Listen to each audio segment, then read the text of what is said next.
Colour এসেছিলো, আবার ঢেকে রাখার ফলে কালারটা চলে গেছে, ট্রামটা খারাপ হয়েছে। দেখা কেটে দেখি মিক্সচারটা কেমন, এটাই তো আসল জিনিস। রঙে তো আসবে যাবে।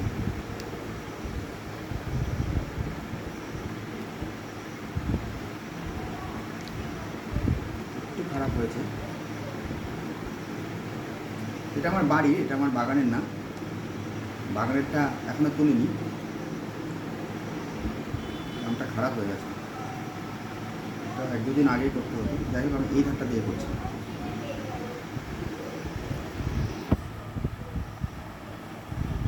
এই কালারটা বেশ ভালো এসছে, তেমন ফাইবার দেখা যাচ্ছে না।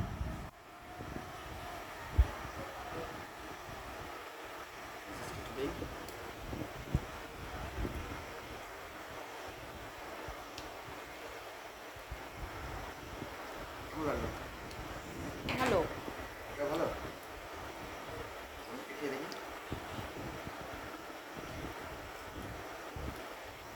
এখনো মনে হয় পুরো মিষ্টি হয়নি, বা পড়ে গেছিলো জন্য একটু খারাপ হয়েছে। মিষ্টি আছে, ফ্লেভার কিছুটা আমাদের দেশি আমের মতো, এটা ভালো। আর এগুলো খাওয়া যাবে না, এগুলো হয়নি তেমন। যাই হোক, আজকে এই পর্যন্তই। নমস্কার।